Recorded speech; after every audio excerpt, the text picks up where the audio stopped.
Здравейте! В днешното видео ще ви покажа как сами по най-възможния начин и лесен да направите разпъване в задната част на краката, където най-често имаме стегнатост. И най-лесното е, че може да го направите на земята или в леглото. Какво ви е необходимо? Единствено и само един колан. Независимо какъв. Просто колан, който е да е достатъчно дълъг, да можете да стигате с него краката. Добре, лягаме по гръб. Пускаме единия крак. В случая пускаме десния крак на земята или ако ви е по-удобно, може да го оставите свит в коляното. Вижте как ще се чувствате добре. Във всяка една поза ще задържаме за определено време. Затова е необходимо да направите позата така, че да ви е удобна, без да има болка. Нека да има усещане, разтягане, но не и болка. Поставяме колана на стъпалото. Тук може да не е изпънат крака по този начин, защото е възможно да имате много силни болки. Затова няма значение къде сте, колко сте надълбоко в позата. Важното е да имате усещания. Ето по този начин. Например, тук вече е вашия диапазон на нормално усещане, а не на болка. И задържаме тук. Задържаме, като можем да затворим очите, без да напрягаме раменете и врата.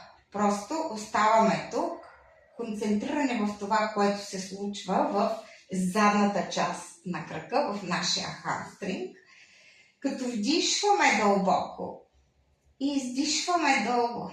Като при издишването се опитваме лекичко, ако няма болка, да придърпаме крака към нас. Ако има болка, останете там, където сте. Задържаме тук в позата, дишаме. Осъзнаваме какво се случва, като тук е задължително да усетите кръста на земята. Поставете кръста на земята. Нека да няма арка на кръста, защото ще създадете болка в кръста. Ставаме тук още малко, вдишваме и издишваме в наш ритъм. Раменете са отпуснати, главата е отпусната. Наблюдаваме какви са усещанията. Добре, и сега от тук бавно свиваме крака в коляното, махаме колана и тъй като сме разтегнали доста, нека да прегърнем този ляв крак и леко да го залюлееме с лявата ръка настрани, навътре, навънка, да усетиме едно хубаво облегчение. Може да направите и кръгчета, но кръста нека през цялото време да е на земята. Това е много важно, да не напрягате кръста, защото ще преместите болката там. Добре, спираме тук сега.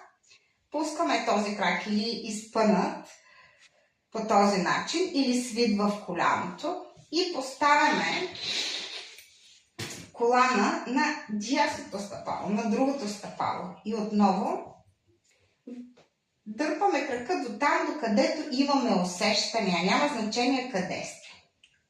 Може да сте тук. Задържаме тук, дишаме.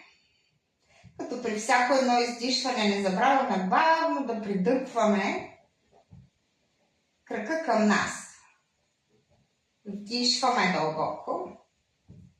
При издишване придърпваме крака към нас. Раменете са свободни, раменете не са напрегнати.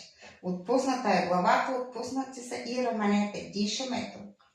Наблюдаваме къде какво се случва. За да не напрягате раменете, поставете лактите на земята. Това ще ви осигури спокойствие в горната част на тялото. Добре. Още малко задържаме тук. Отново повтарям, ако искате, може да затворите очите. Отново повтарям, нека кръста да е на земята, да няма напрежение там. Добре, свиваме сега кръка в коляното. Отново махаме колана, хващаме този крак и залюляваме крака навън и навътре. правиме кръгчета, ако имаме нужда, ако усещаме, че това иска този крак да направим няколко кръгчета на едната страна, на другата страна. И отново го поставяме свит в коляното или изпънат и се връщаме към първия крак.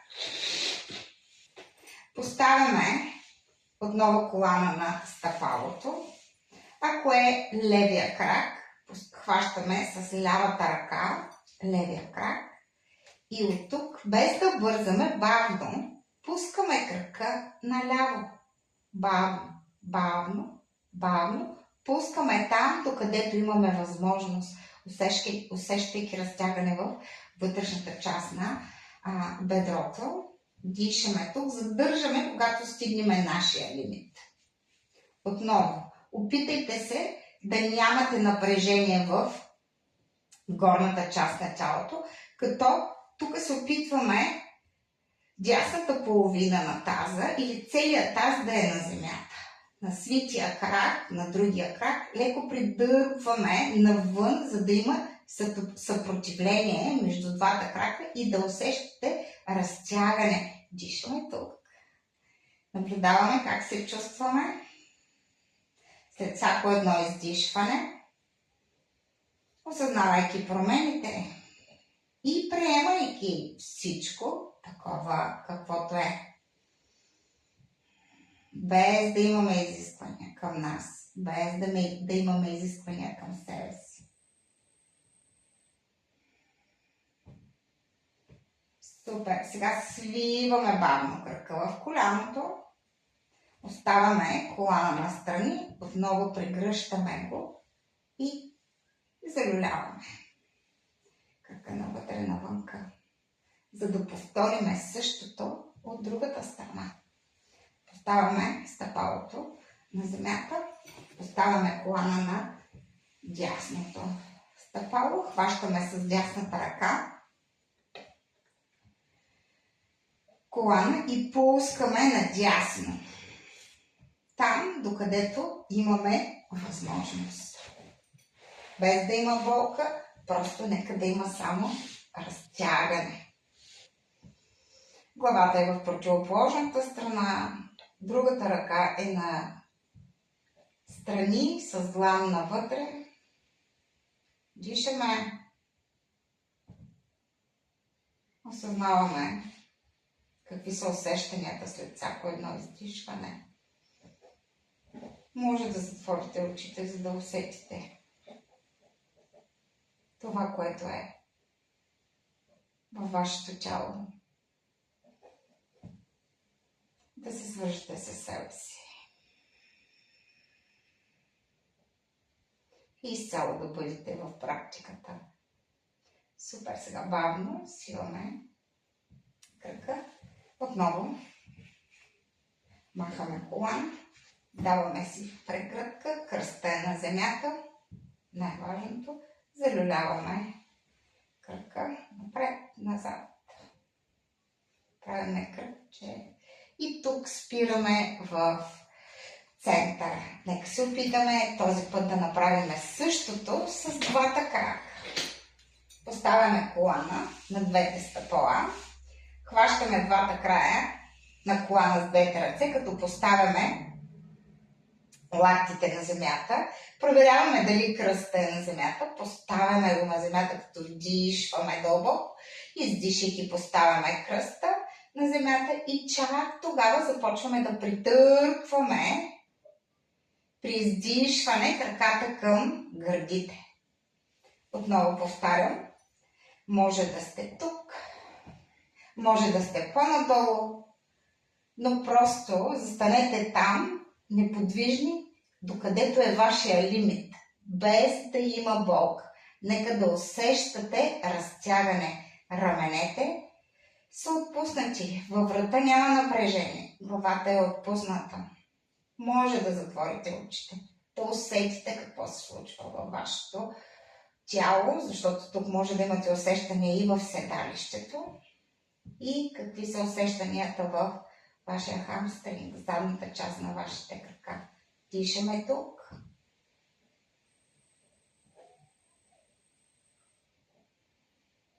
И сега без да бързаме бавно, свиваме двата крака. Отново поставяме колана настрани.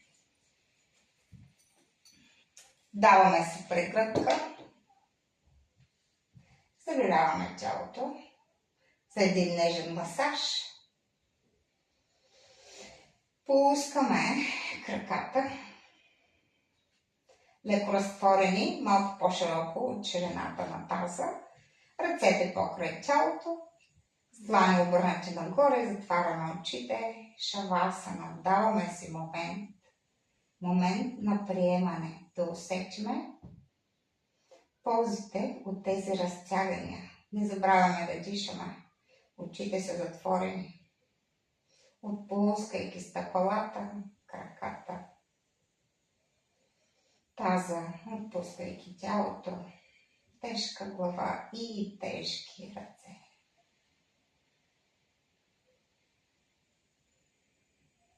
Усещаме всеки един допир на тялото с земята и се отпускаме в прегръдките на майката земя.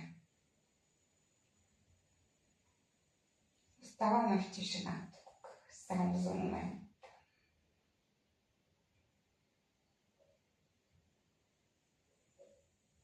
Вдишваме дълбоко. Издишайки силно отпускаме пръстите на ръцете, пръстите на краката. Вдигаме ръцете над главата, събираме двете стъпала и се протягаме хубаво. Свиваме отново краката в коленете, прибираме коленете към гърдите за една последна прегръдка за днешната практика. И след това се ставаме настрани.